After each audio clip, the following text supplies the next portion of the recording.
So let me start with two happy things. First happy thing is I will speak for only 15 minutes. And there is a second happy news that India won the test match by 75 runs. Yeah, I hope, yeah. So that's the news maybe you might be more interested to know. Now please don't check the scorecard in the Greek info site. We have tea time and we can elaboratively discuss about that also. Well, so as I said, two things are there. One, India won the match, that is already happened. Okay. Now, as I said, we are going to talk about, I am going to talk about only 15 minutes or so. So in this time, I just want you to translate some information that might be useful to you. From the beginning, the morning, you have been hearing about disability and how you need to sense the disability and stuff like that. So I come from a computer science background. So here I am to speak about how the technology can help you help persons with disability. You may ask me that why we should know about this. Why you have to know about this is because you can convey this information to other people they are around you. In the morning itself, Professor Balabhaskaran talked about the role of technology in the enabling of persons with disabilities.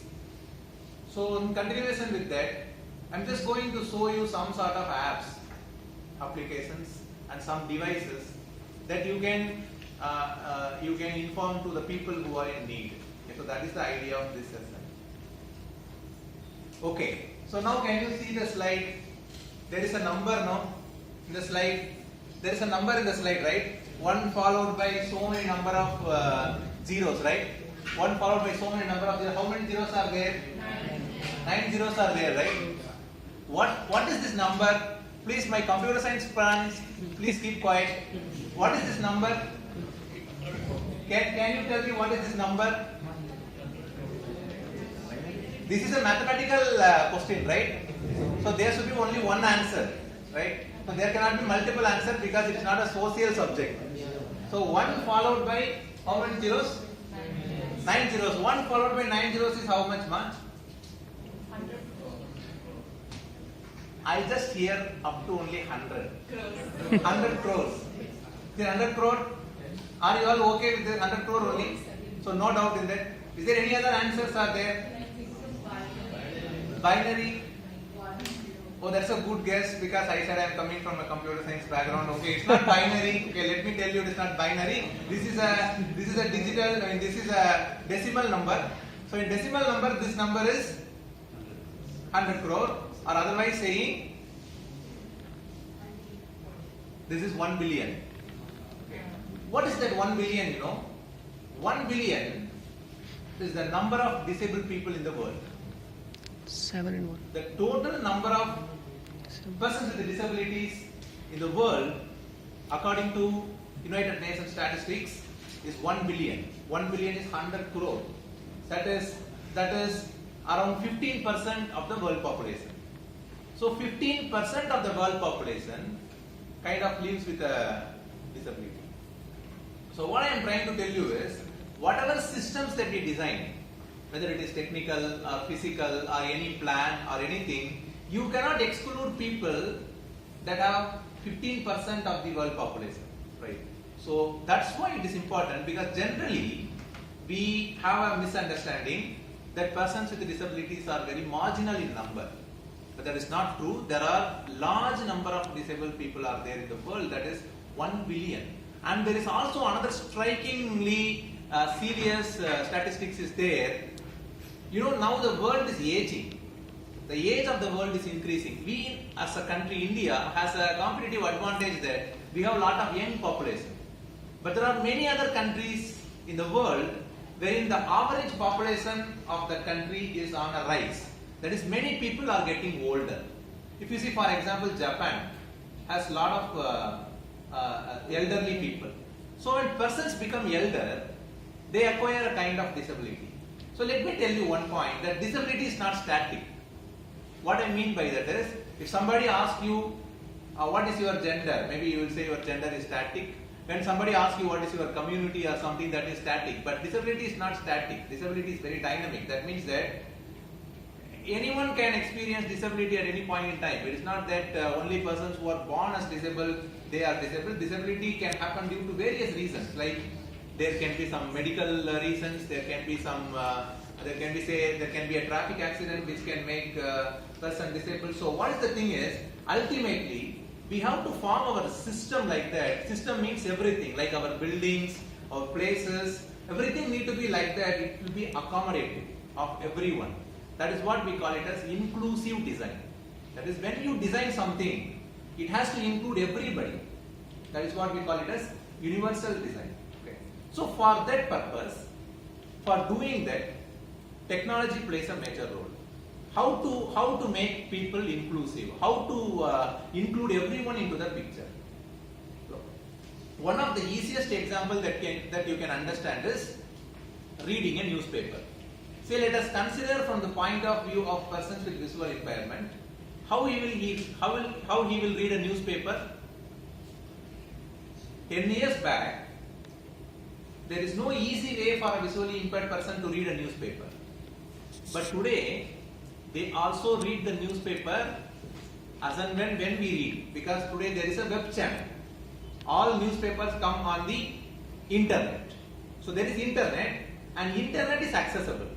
You can't have a braille newspaper. Braille newspapers were not there popularly, because newspapers have to come daily.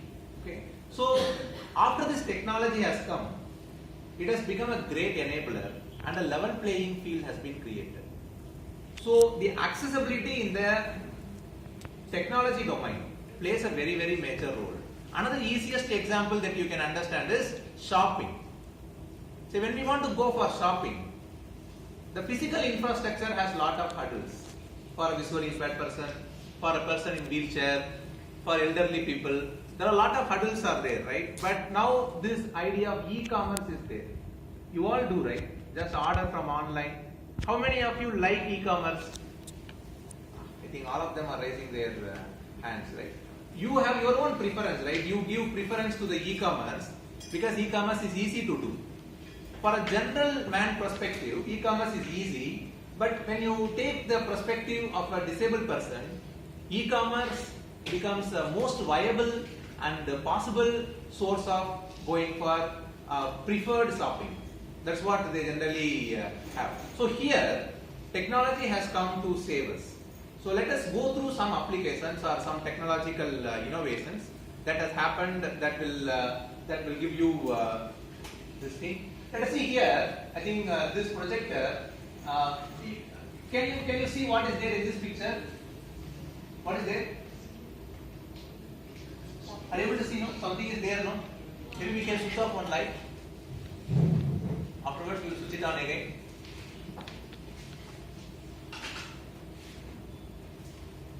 What is this? I think they will sleep. Yeah. So there is a road. There is a picture. Right? Can you see here? Something is there. This is from the viewpoint of a person who has a kind of visual impairment. For them, the world looks like that. This is not for a complete blind person. For a person who is having a kind of visual impairments. So, see, the entire world is like this. That means that our design has to be much clear, right? Okay, next. So this is a kind of the short side and long side. You can see here these are there nearby. It's not visible, or some sort of eye problems create this type of vision also. Next. Please go to the next slide. Yeah. Now let us go through some applications. The simplest of device. Now these days people use. Can you guess what is this thing? It's already written, right? Yeah. This is a Braille smartwatch, and this Braille smartwatch is like this Braille smartwatch is a watch with a Braille feature, like what you saw in the morning.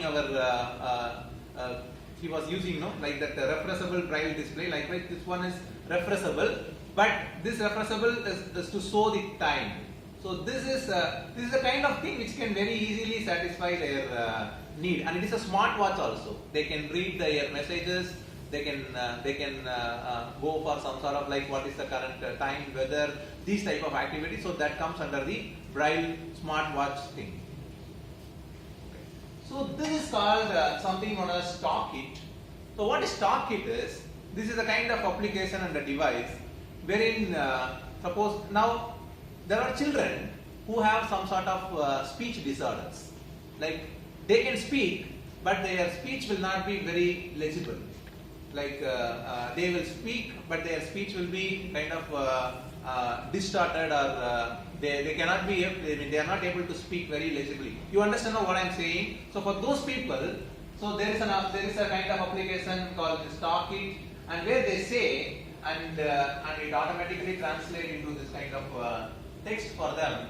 So you can see how happily the child says "I love you" to probably his mother. So that makes it possible. So that brings that life-changing impact onto that particular thing. Now similarly, you have here something known as the sign language understander. You have this UNI application where it just understands this language of sign, so that because everybody do not know sign language, right? So a deaf person can understand only sign language, but you don't understand sign language. So how to do that? We cannot force everybody to learn sign language. We can't force the entire world to learn sign language. But technology can come and play a role here, where it can automatically translate the sign language and communicate in a way in which they easily understand. Okay. So this is something called a very popular device which is known as finger reader. So it can read anything under the finger. You can see here there is a small camera type device here. This device, and this device can be here in the finger, and on top of whatever you place your finger, that will read whatever is there. Here in the picture we are showing a Kindle, but it is not only on top of a Kindle. If there is something there in a paper, you just roll your finger on, like what we used to do when we start learning. Just you use your finger to follow a line, right? Similarly here, you just wear that, and that has a camera. That camera will read it, and then it will convert it into OCR, what we call it as the optical character recognition, and it will automatically read the thing. So that is a kind of finger reader. These devices are already available in the market. Okay, I mean you can still search on them on the internet and all. And this is a very simple application, what is called as Be My Eyes. What is this Be My Eyes is? I mean, a similar kind of application we have tried in our department also. For my computer science students, I am telling that this application, suppose a visually impaired person is there and he is seeing something and he is not able to understand with whatever technique that he knows, like by touching or anything, he is not able to understand. What he can do is he can just use his smartphone, and he can roll his smartphone over that object, and a capture of that object will be made, and it will be shared with his friends. And his friends can describe using the social networking tools like what that object is. So it is like Be My Eyes tells you that you can be an eye for somebody. It's not eye donation. Okay, it is like an eye as a service kind of a thing. You can just tell them what it is. But obviously you have to be truthful. You should not tell something wrongly, because they absolutely believe. That's why I said you have to share with your friend. A friend is somebody who will help you, a real friend, right? Yeah. Next. So this is kind of an accessible map. What is an accessible map? Is today we all use Google Map now. Wherever we go. See, we in India in the past had that concept of asking for road. Like you'll ask how to go to that place. That's an Indian culture, right? It was an inherent part of an Indian culture. We don't use map now generally. In the past 10 years back, no people roam with map and all, right? Wherever you go, just you ask somebody, where is this particular place? How to go to this particular place? Anybody can guide you.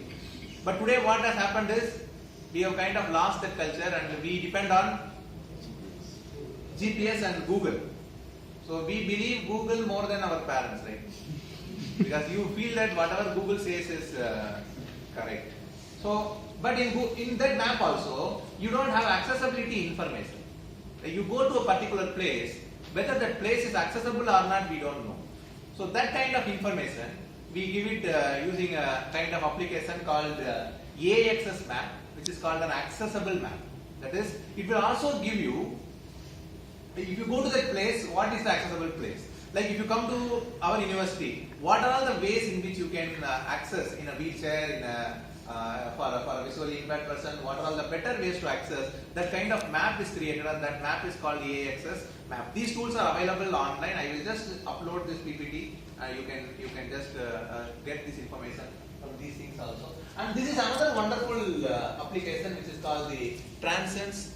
What is this Transcends is, supposedly a person with hearing impairment want to be part of a conversation, phone conversation. Like what we generally do as the conference call. Generally, conference call you make, right? 4 or 5 friends will be talking. You imagine that out of that one friend is having a hearing impairment.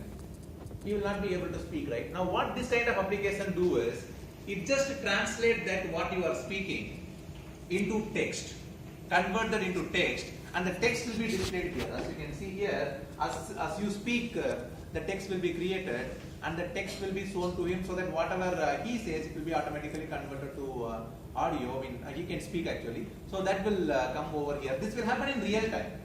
What I mean by real time is, you need not wait for any time delay. Of course, this type of feature was introduced in Google Hangout also some time back.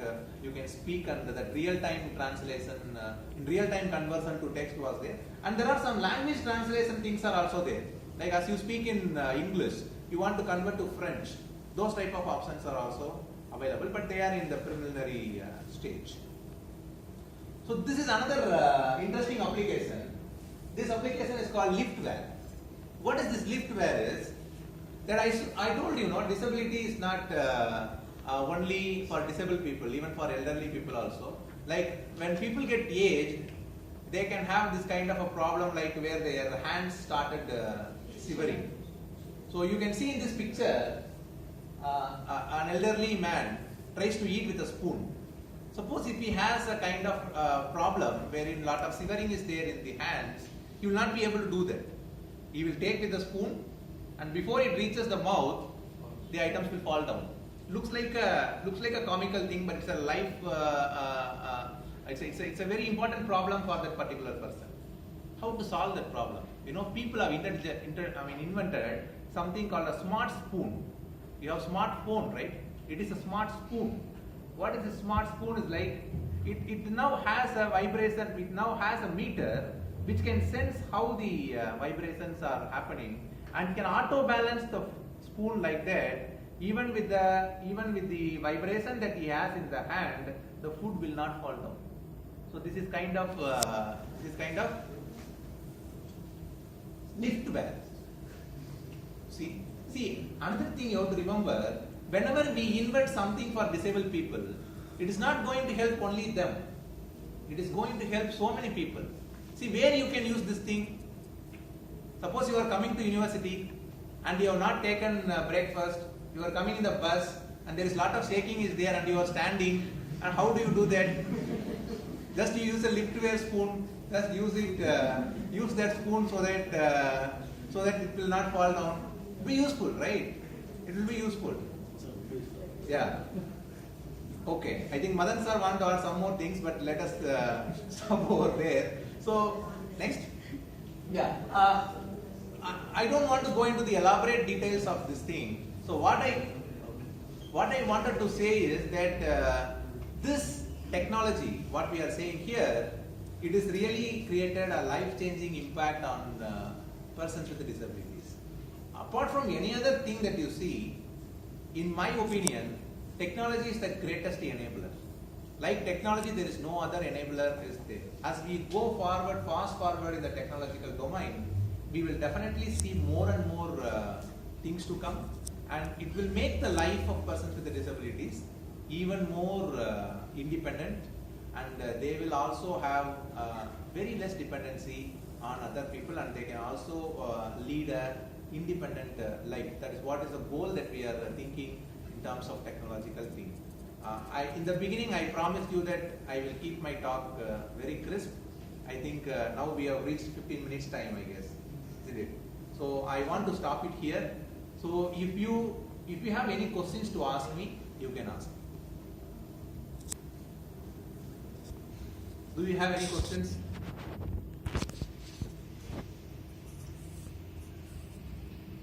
You have no questions?